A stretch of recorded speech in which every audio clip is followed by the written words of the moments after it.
Good evening, আমি Saiful Islam, business কো সাইফুল চ্যানেলে সকলকে স্বাগতম জানাই। তো আজকে যে ভিডিওটা বেসিক্যালি শুরু করা হচ্ছে সেটা হলো যে ক্রিপ্টোকারেন্সি।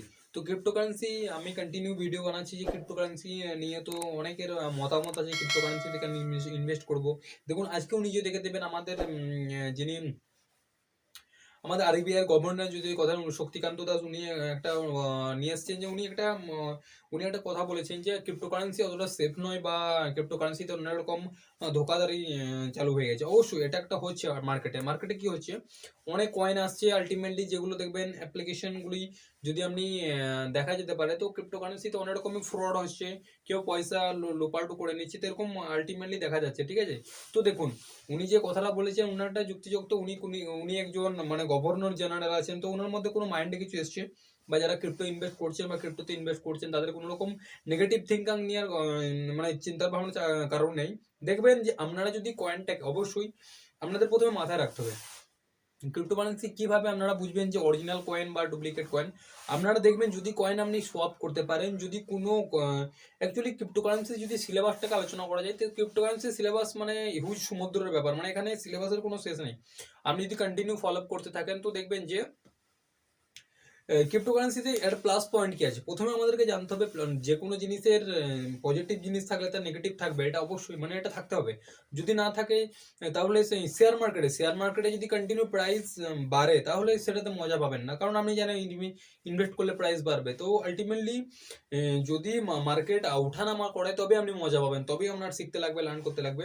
তো যেটা ব্যাপারটা হলো যে আমরা ক্রিপ্টোকারেন্সিতে লুজ হয় কেন বা লুজার কেন, এটা আপনাদের প্রথমেই সকলে করবেন। দেবেন অনেকের মধ্যে যদি আপনার ব্যাংকিং এ টাকা থাকে, যদি আপনি সাপোজ মনে করেন আপনার এসবিআই একটা সাপোজ মনে করেন যে আপনার স্টেট ব্যাংক অফ ইন্ডিয়াতে one of the largest bank of ইন্ডিয়ার মধ্যে যদি লার্জেস্ট ব্যাংকের কথা বলি, স্টেট ব্যাংক অফ ইন্ডিয়া। ঠিক আছে, তো স্টেট ব্যাংকের অফ ইন্ডিয়াতে যদি আমরা মনে করেন 1,00,000 টাকা রেখে দিয়েছেন, ওকে, তো 1,00,000 টাকা যদি কন্টিনিউ রেখে দেন কিনা, তো আপনাকে যদি 1,00,000 যদি ধরুন রেখে দিয়েছেন 2022 সালে, তো কন্টিনিউ ওটা যদি আপনি যদি ট্রানজাকশন করতে হবে, মানে একটা 6 মাসের মধ্যে একটা ব্যাংকিং মানে কাস্টমার ইনডিউস ট্রানজাকশন হতে হবে। কাস্টমার ইনডিউস কাস্টমার ইনডিউসড ঠিক আছে, তো যদি আপনি কাস্টমার ইনডিউস ট্রানজাকশন উইদিন, ঠিক আছে, 6 মান্থ, মানে 6 মান্থের মধ্যে একটা ট্রানজাকশন করতে হবে, সেটা 1 টাকাও ডেবিট করতে পারেন বা 1 টাকাও ক্রেডিট করতে পারেন, বাট কাস্টমার ইনডিউস হতে হবে। তো 1,00,000 টাকা পড়ে আসে, তো যদি আপনি 2-3 বছর পর চেক করেন, তো সেটার আপনি ইন্টারেস্ট ক্যালকুলেট হতে হবে, তো পয়সাটা সেভ থাকবে। বাট এসবিআই সেভিংস অ্যাকাউন্টে পয়সা রেখলে আপনি কোনো মজা পাবেন না। এখন যদি ইন্টারেস্টের কথা বলি, তো বিভিন্ন ব্যাংক বিভিন্ন রকম ইন্টারেস্ট করবে। কোনো ব্যাংক 2.5 দেয়, 2.7 দেয়, 2.75 দেয়, 3% দেয়। ঠিক আছে, আগে ইয়েস ব্যাংক দিত মার্কেটে যখন এসেছিল, মানে মার্কেটে অ্যাকচুয়ালি ইয়েস ব্যাংক তখন 6% পার অ্যানাম দিত, বাট এখানে টিএনসি ছিল। টিএনসি মানে হচ্ছে টার্ম অ্যান্ড কন্ডিশন, T&C দেখবেন, টিএনসি টার্ম অ্যান্ড কন্ডিশন। তো যদি 6 লাখ মানে যদি অনেকটা দেখা যায় যে ইয়েস ব্যাংকে টাকা রাখলে 6% ইন্টারেস্ট পাওয়া যাবে, বাট অ্যাকচুয়ালি কি হয়, ইয়েস ব্যাংকে টাকা রাখলে 6% ইন্টারেস্ট পাওয়া যাবে, বাট এখানে দেখবেন আমরা লক্ষ্য করি না ব্যাংকিং এ বা যে কোনো ডকুমেন্টারিতে দেখবেন একটা হ্যাজ বলে একটা চিহ্ন, মানে এই মার্কটা অবশ্যই মানে স্টার মার্ক থাকবে, একটা এরকম করে স্টার মার্ক থাকবে বা একটা হ্যাজ থাকবে। ঠিক আছে, ওই হ্যাজটা কিন্তু আমরা ফলো করি না। ঠিক আছে, তো ওই হ্যাজটা আমাদেরকে ফলো করতে হবে, এই কারণে ফলো করতে হবে। দেখবেন ইয়েস ব্যাংক বলে দিল 6% ইন্টারেস্ট দেবে, ঠিক আছে, কিন্তু আমরা ইনভেস্ট করলাম, কিন্তু আলটিমেটলি ওখানে একটা হ্যাজ চিহ্ন আছে, ওখানে একটা টিএনসি লাগানো থাকে। টিএনসিটা কি ছিল তখন, 6% মানে হচ্ছে যে আপনার অ্যাভব যদি 1 লাখ ব্যালেন্স থাকে, অ্যাভব 1 লাখ যদি 1 লাখ যদি ব্যালেন্স থেকে থাকে, তবেই আপনাকে ইয়েস ব্যাংক 6% ইন্টারেস্ট দিবে। এটা টিএনসি আমরা পড়ি না। ঠিক আছে, তো আলটিমেটলি যে ব্যাপারটা হলো যে ক্রিপ্টোকারেন্সিতে আলটিমেটলি দেখবেন যারা অনেকে 2-3 বছর আগে যারা রিলায়েন্সের শেয়ার কিনে রেখেছে, তাদেরকে যদি আপনি কোশ্চেন করেন ভাই রিলায়েন্সের শেয়ার কেমন, মানে যদি ব্লু চিপ কোম্পানি, আমি আগেও বলেছিলাম যে ব্লু চিপ কোম্পানি হয়, ব্লু চিপ কোম্পানি বা যে কোনো এজ যারা ক্রিপ্টো নিয়ে, বা নট অনলি ক্রিপ্টো, যদি আপনি কোনো ইন্ডিয়ান মার্কেটের কথা বলি, এনএসসিবিএস এর কথা বলি, ঠিক আছে, তো ওখানে সেন্সেক্স নিফটি সেন্সেক্স এর কথা বলি, তো অটোমেটিক্যালি আপনি যদি কন্টিনিউ লার্ন করতে থাকেন, ইনভেস্টের মূল মানে মেন ফান্ডটা হচ্ছে লার্ন করতে হবে, মানে যে স্টাডি। বিনা স্টাডিতে কেউ বেশি ইনভেস্ট করবেন না, আপনাদের স্টাডি দরকার, সেটা ক্রিপ্টো মার্কেট হোক বা আলটিমেটলি ইনভেস্টের উপরে আমাদের স্টাডি করতে হবে। যদি আপনার ব্যাংকে এফডি করেন, তো এফডির জন্য কোনো রকম স্টাডি দরকার নেই, ফিক্সড ডিপোজিট, ঠিক আছে। তো আমার একটা ভুল ধারণা ছিল, আপনাদের ছিল নাকি জানি না। তো আমি মনে করতাম ফিক্সড ডিপোজিট মানে হচ্ছে ডবল ইন্টারেস্ট, এরকম ডবল অ্যামাউন্ট হয়ে যাবে, এরকম কিছু না। কিন্তু অবশ্যই অ্যামাউন্ট ডবল হবে, কিন্তু তার জন্য একটা ফান্ডা আছে যে 72 রুল। 72 রুল মানে হচ্ছে যদি 6% ইন্টারেস্ট দেয় ব্যাংক আপনাকে, তাহলে 72/ইন্টারেস্ট, ঠিক আছে। তো 72/6 = 12 বছর, ঠিক আছে। যদি 8% ইন্টারেস্ট দেয়, এখন কোনো ব্যাংকে নেই, অনলি কিছু কিছু ব্যাংক আছে, যেমন উজ্জীবন স্মল ফাইন্যান্স ব্যাংক, ঠিক আছে, সূর্যোদয় স্মল ফাইন্যান্স ব্যাংক। তো যারা স্মল ফাইন্যান্স ব্যাংক, অনেকের মনে কোশ্চেন আসতে পারে যে আমি আইসিআইসিআই, এইচডিএফসি বা কোটাকে পয়সা না রেখে আমি ফাইন্যান্সে রাখবো, ঠিক আছে, আমি ইন্টারেস্ট বেশি পাবো। দেখুন, আলটিমেটলি যদি আমরা টপ গ্রেডের ব্যাংকের কথা বলি, ঠিক আছে, অল ওভার ইন্ডিয়া জুড়ে, তো প্রথমে নাম আছে এসবিআই, ঠিক আছে, दूसरा নাম আছে আইসিআইসিআই, তিসরা যদি আসে এইচডিএফসি, ঠিক আছে। দেখবেন কোনো রকম রুল অ্যান্ড রেগুলেশন হওয়ার আগে এই আরবিআই প্রথমে কিন্তু এই ব্যাংক তিনটিকে সাজেস্ট করে। তো আপনাদের মনে কোনো কোশ্চেন আসতে পারে কেন এই তিনটে ব্যাংককে সাজেস্ট করা হয়। তো এই কারণেই সাজেস্ট করা হয়, according to market SL and according to capital. তো three bank is the largest bank in the India. তো তিনটে ব্যাংক হলো ইন্ডিয়ার মধ্যে প্রথম সারির ব্যাংক, ঠিক আছে। তো according to asset and according to portfolio, তো SBI and ICICI and HDFC one of the biggest bank, and to according including private sector and government and সবের বিচারে করলে এসবিআই একে আসবে, দুই আসবে আইসিআই, তিনে এইচডিএফসি আসবে, ঠিক আছে। তো বাট এইচডিএফসি আইসিআইসিআই এর মধ্যে পাঙ্গা লেগেই থাকে, এই কারণে পাঙ্গা লেগে থাকে। দেখবেন আপনাদের একটা কন্টিনিউ লক্ষ্য করে থাকবেন যে অ্যাকর্ডিং টু বিজনেস কম্পিটিশন, মানে অ্যাকর্ডিং টু বিজনেস কম্পিটিশন এইচডিএফসির সঙ্গে আইসিআইসিআই চলতে থাকে। যদি আইসিআইসিআই কোনো ইন্টারেস্ট, দেখবেন আপনারা একটা জিনিস হয়তো লক্ষ্য করেও দেখতে থাকবেন, আইসিআইসিআই যে বিল্ডিং এ, কোনো একটা ব্রাঞ্চ যদি আইসিআইসিআই একই বিল্ডিং এ ছাদে তোলা হয়, তার অপোজিট ব্রাঞ্চে এইচডিএফসি ব্রাঞ্চ হবে। তো যে ব্যাপারটা হলো যে, তো আলটিমেটলি আপনি যদি সেভিংস অ্যাকাউন্টে পয়সা রাখেন, তো আপনাকে কোনো ভাবনা চিন্তা করতে হবে না। এফডিতে ইন্টারেস্ট পয়সা রাখলেও কোনো রকম চিন্তা করা দরকার নেই, কারণ আমার পয়সা ফিক্সড। কিন্তু এসআইপি তে যদি পয়সা রাখেন, সিস্টেম্যাটিক ইনভেস্টমেন্ট প্ল্যান, দেখবেন কোভিড এর পর থেকে 2020 পর থেকে যারা মার্কেটে এসেছে, যারা ইনভেস্ট করেছে, তারা কিন্তু অবশ্যই মানে তাদের পোর্টফোলিওতে যদি দেখা যায়, অনেক মানে হাই গ্রো করেছে, অবশ্যই হাই গ্রো করেছে। দেখবেন আগে মানুষ ডিমেটে বা শেয়ারে পয়সা ইনভেস্ট করতো না, বাট অ্যাকর্ডিং টু কোভিড এর পর থেকে যদি দেখা যায়, তো কোভিড এর পর থেকে মানুষ হিউজ পরিমাণ ইনভেস্ট করেছে। তো মেন ফান্ডা হচ্ছে কি, যারা শেয়ার মার্কেট বা ট্রেড করছে, স্টকে স্টোর করছে, মেন ফান্ডা হচ্ছে যে হোল্ড করে রাখা। আমি এটাই অতক্ষণ বলবো ভাবছিলাম, হোল্ড করে রাখা। তো যেটা হোল্ড করে রাখা, দেখবেন আলটিমেটলি আজকে যদি বিটকয়েনের প্রাইস দেখা যায়, তো আলটিমেটলি বিটকয়েনের প্রাইস অনেক কেটে নেমে গেছে। আজকে বাজেটে যদি 34 লাখ হয়, ঠিক আছে, তো অনেকে দেখবেন ইনভেস্ট করে রেখে দিয়েছে।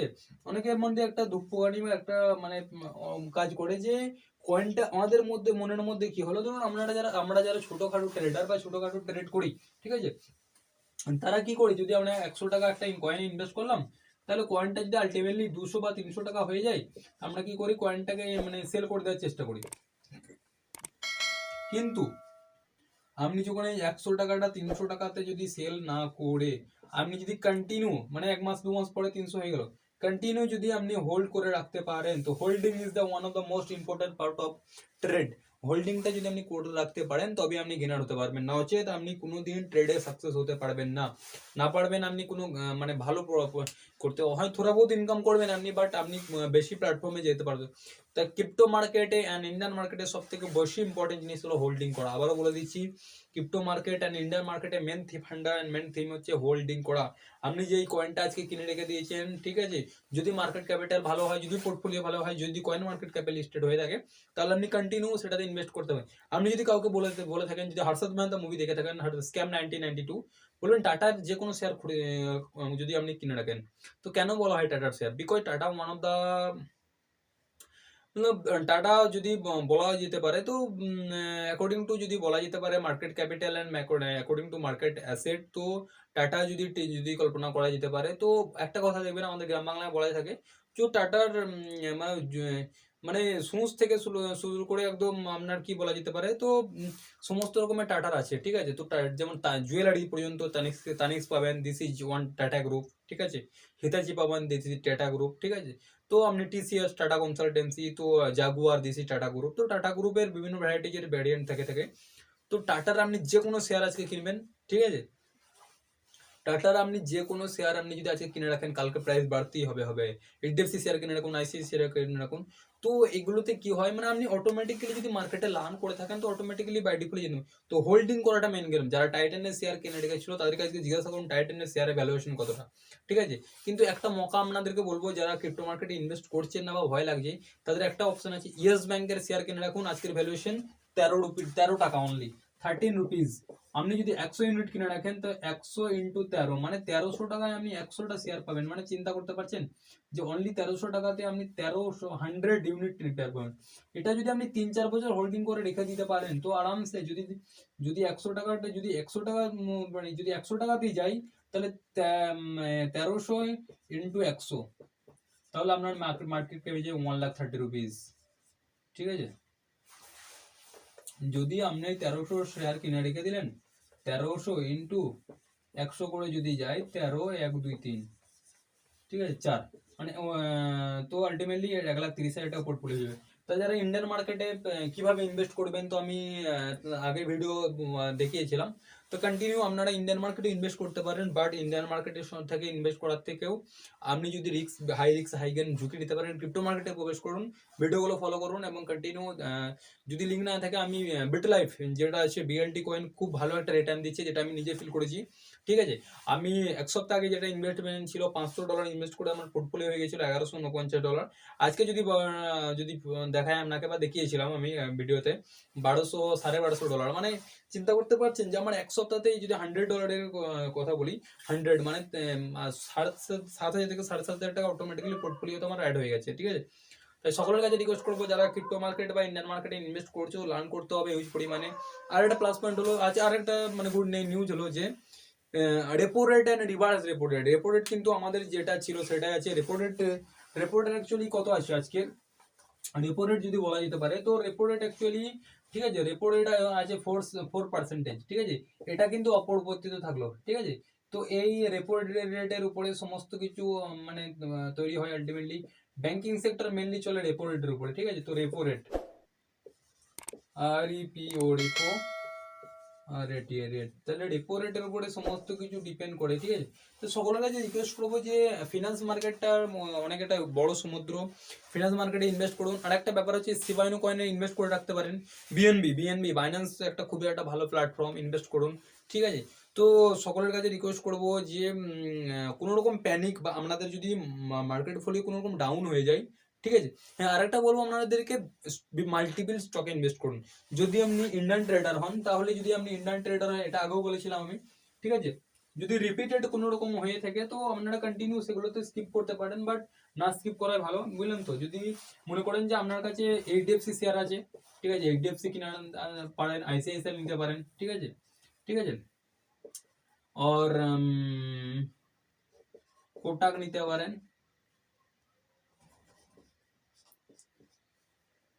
এসবিআই নিতে পারেন। তো এগুলো নিলে কি হয়, মাল্টিপল স্টকে ইনভেস্ট করলে কি হয়, মাল্টি প্লাস পয়েন্ট হচ্ছে, একটা পজিটিভ দিল, একটা নেগেটিভ দিল, ঠিক আছে, তারপরে দুটি পজিটিভ দিল, আবার দুটি পজিটিভ। তো এই ক্ষেত্রে আপনার ইন্টারেস্টটা কি হয়, আপনার পজিটিভ হয়ে যায়। তাই যে ক্রিপ্টো মার্কেটের যে আজকে যে নিউজটা এসেছে ওটাতে কোনো রকম প্যানিক হবেন না। মানে যারা ইনভেস্ট করছেন দেখবেন, আমি আপনাদেরকে বারবার বলে দিচ্ছি যে যেগুলো আপনারা অলরেডি প্রথমে জানতে হবে কোন কোন ভালো এক্সচেঞ্জ। দেখুন, বাইন্যান্স হচ্ছে সব থেকে ভালো এক্সচেঞ্জ, তারপরে ওয়াজিরেক্স আসবে, কয়েন ডিসেস গো আসবে, ঠিক আছে।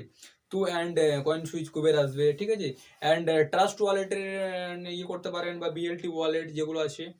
আমি সমস্ত রকম আমার ডেসক্রিপশন বা আমার পেজ ভিডিওগুলো ফলো করতে থাকুন, ঠিক আছে। তো এগুলো যদি আপনি কন্টিনিউ ফলো করতে থাকেন, অ্যাকর্ডিং টু ব্যাংকিং সেক্টরও আপনার নলেজ হয়ে যাবে, অ্যান্ড ফিনান্স সেক্টর পুরো রকমের অ্যাকর্ডিং টু কোনো রকম আপনার প্রবলেম হবে না। বাট গোরো অ্যাপ্লিকেশন কীভাবে কাজ করে, বাট ব্যাংকিং সিস্টেম কীভাবে কাজ করে, আমি কন্টিনিউ ভিডিও করে আমি ওভারড্রাফ কীভাবে কাজ করে সমস্ত বলেছি, বা আর আগে বলবো। তো সকলের কাছে রিকোয়েস্ট করবো, যারা ক্রিপ্টো মার্কেটে প্যানিক হয়ে আছে, যাদের অনেকে লস আছে। আমার একটা ফ্রেন্ড বলেছিল যে আমার 1.5 লাখ টাকা ইনভেস্ট করে আমার পোর্টফোলিও হয়ে গেছে মানে 1 লাখ টাকা, মানে 50,000 টাকা লস আছে। তাকে আমি বলেছি যে হোল্ড করে রাখতে। তো holding is one of the most important part. Crypto market volatile হবে অবশ্যই।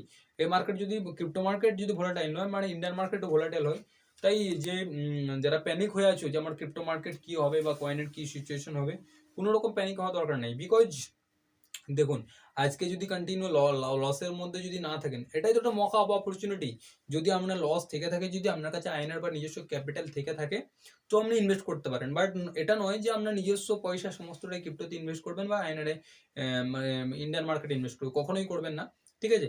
তো নিজস্ব মানে নিজস্ব বাঁচার জন্য যে অ্যামাউন্ট রাখবে বা নিজস্ব যে পার্সোনাল লাইফ যেটা পয়সাটা দরকার, সেটা রেখে আপনি ক্রিপ্টো মার্কেট বা শেয়ার মার্কেটে ট্রেডিং করুন। অবভিয়াসলি এফডিতেও কিছু করতে পারেন, এসআইপি করতে পারেন, সিস্টেমেটিক ইনভেস্টমেন্ট প্ল্যান। ঠিক আছে? তো এভাবে যদি আপনারা একটা মানে সিস্টেমেটিকেটি ওয়েতে যদি ইনভেস্ট করতে থাকেন, আপনাদেরই বেটার হবে। এসআইপি লস দিল, এফডি পজিটিভ আসবে, এফডি কোনোদিন নেগেটিভ হবে না। ঠিক আছে? এফডি কোনোদিনই নেগেটিভ হবে না, এটা আছে। এফডির কোনো রকম টিএনসি থাকে না। হ্যাঁ, টিএনসি অবশ্যই থাকে, অবশ্যই, সরি, একটা টিএনসি থাকে, প্রিমেচিওর উইথড্রল। এফডিতে কি হয়, আপনি যদি 6% ইন্টারেস্ট দিল ব্যাংক আপনাকে, ঠিক আছে, ঠিক আছে, বাট এফডির ইন্টারেস্ট, এই প্রিমেচিওর উইথড্রলের ব্যাপারে আমি কালকে যে ভিডিও গুলো নিয়ে আসবো, সেটা এফডির প্রিমেচিওর উইথড্রলের এবং ফোরক্লোজার, সরি, মানে চার্জ কত লাগে। ঠিক আছে? তো প্রিমেচিওর উইথড্রল ক্ষেত্রে আপনাকে একটা চার্জেস অ্যাপ্লিকেবল হয়ে থাকে। ঠিক আছে? তো এফডি ফিক্সড, এফডিতে যদি 6% ব্যাংক আপনাকে লিখে দিল, ঠিক আছে, তো 6% আপনার মানে কন্টিনিউ দিতে থাকবে। এক্ষেত্রে কোনো রকম টার্ম এন্ড কন্ডিশন থাকে না, বাট ওটা একটা টার্ম এন্ড কন্ডিশন থাকে, যেটা আপনার প্রিমেচিওর উইথড্রলের ক্ষেত্রে সামান্য চার্জেস লেগে থাকে। তাই সকলের কাছে রিকোয়েস্ট করবো, বিজনেস চ্যানেল সাবস্ক্রাইব করুন, সকলে ভালো থাকবেন।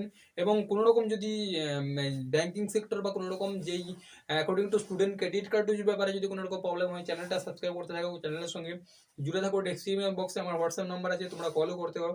সকলে ভালো থেকো এবং সকলে সুস্থ থেকো। খোদা হাফেজ।